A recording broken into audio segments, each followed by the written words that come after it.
Du coup, le point numéro 1, finalement, c'est Bruno qui va nous le présenter, le développement d'une billetterie en ligne pour notre service culture.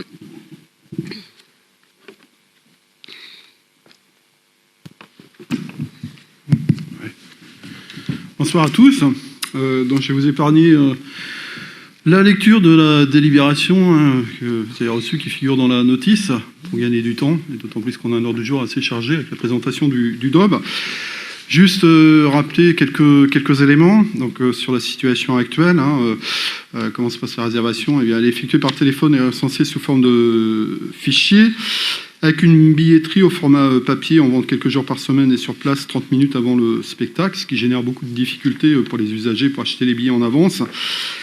Un service de billetterie en ligne, géré par Ticketmaster, assez peu utilisé au regard du surcoût de 2 € par billet. Voilà. En ce qui concerne ce qui est proposé par le nouveau prestataire, donc là, la commission est réduite.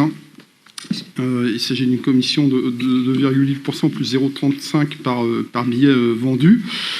L'intérêt de changer de prestataire, donc ça permet et ça facilite notamment l'accès aux usagers et assure un meilleur taux de remplissage pour nos manifestations. Ça permet aussi de simplifier les procédures et d'alléger la charge de travail pour nos services, de sécuriser les moyens de paiement, de réduire les coûts de fonctionnement pour nos services et in fine le prix du billet pour l'usager. Puisqu'on passerait, si on prend la base d'un billet à 10 €, là, la commission engendrerait un billet à 8,61 €. Ça permet aussi, au travers de la situation sanitaire qu'on connaît, de limiter les risques et d'assurer un meilleur respect des protocoles en vigueur avec le Covid-19. Je précise aussi que la commission culture, qui s'est réunie le 24 novembre pour examiner notamment ce point qui était soumis à l'ordre du jour, a proposé à l'unanimité, au regard du surcoût réduit sur le prix du billet, que ce soit l'usager qui prenne en charge le prix de la commission.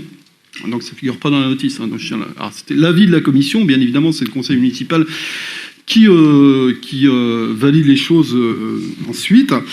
La commission culture a aussi proposé un maintien de la billetterie papier en parallèle de la billetterie en ligne pour les personnes n'ayant pas accès à Internet. Je rappelle que la billetterie papier, pour rappel, est proposée en mairie du lundi au jeudi de 9h à 17h sur place le jour de l'événement, même si on a la volonté, au travers du changement de prestataire, de généraliser l'usage de la billetterie en ligne, ce qui devrait être le cas a priori, puisque le prix prohibitif précédent était un frein identifié pour l'usage de la réservation en ligne. Pour autant, il est vrai qu'il faut porter une certaine attention, notamment tout ce qui relève de la fracture numérique. Donc d'où l'intérêt, dans un premier temps, de maintenir cette opportunité de billetterie papier. J'ajoute aussi que le changement de prestataire ne remet pas en cause le maintien des tarifs réduits pour tous les bénéficiaires des minima sociaux. J'ajoute aussi que sur un plan technique, l'usage de scan flash ne nécessite pas l'achat de matériel particulier. Le contrôle des billets s'effectuant via une application sur téléphone portable. Voilà, et enfin, si le conseil municipal valide cette délibération, une communication, bien évidemment, sera envisagée et initiée auprès des habitants de la ville via nos outils, et notamment notre journal, les Sorinières Info. Voilà les quelques compléments d'information que je pouvais apporter. Et si vous avez des questions, j'essaierai d'y répondre.